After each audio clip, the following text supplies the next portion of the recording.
My Christmas was pretty sweet.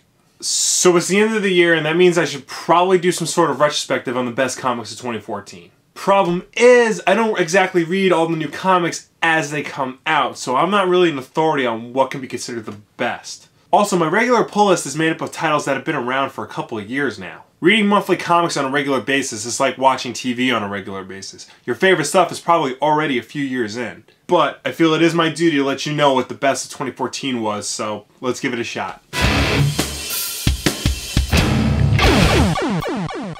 So what were the best comics of the year? Well, if you ask me, they're probably the best comics of last year too. Rachel Rising, Batman, the Ninja Turtles, Daredevil, Hawkeye, my usual pull list really. Although to be honest, I was a little let down by Zero Year, and that took up most of Batman in 2014. Also, Hawkeye had the worst shipping schedule this year, and yes, I will dock points for that. And Daredevil was unnecessarily relaunched, so really just Rachel Rising and Ninja Turtles. But was there anything else? Were there any new comics that were good? Well, I have been enjoying Outcast, the new Robert Kirkman book, and I also quite like Witches by Scott Snyder and Jock, the same team behind Batman the Black Mirror, one of the best Dick Grayson Batman stories ever told. I don't know if I'm going to keep reading them past the first arc, however. Both titles seem like they're going to go on for a while, and I just don't really have the time for it. Still, I've read enough of both to give them my recommendation. Go check them out if you're interested. What else is there?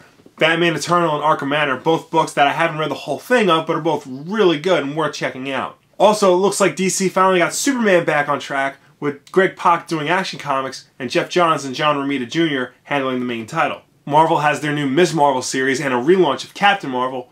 Both excellent, both very different in all the right ways. Definitely worth checking out. IDW released a Ghostbusters Ninja Turtles crossover, which is exactly as awesome as it sounds. And they put out an excellent Turtles in Time miniseries. So basically, whenever IDW releases a Ninja Turtles comic, go read it. But really, 2014 belonged to Image Comics. Let's not kid ourselves anymore. Over the past few years, big name writers and artists have been leaving the big two publishers to go work on their own stuff at Image Comics. And it's been well worth it, especially this year.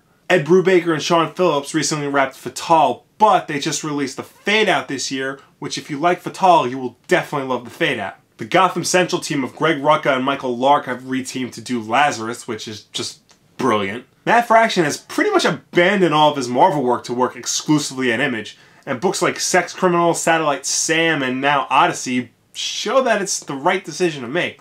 They're all really, really good. Kelly Sue DeConnick released her anticipated Bitch Planet this year, and Jason Aaron put out his book, Southern Bastards. You should read both of those because they're called Bitch Planet and Southern Bastards, respectively. Rat Queens continues to just be a darling. Cowl is an interesting take on old school superheroes. Hell, Savage Dragon came back in a big way. That's rad. And everybody seems to agree that The Wicked and the Divine is one of the best books to come out.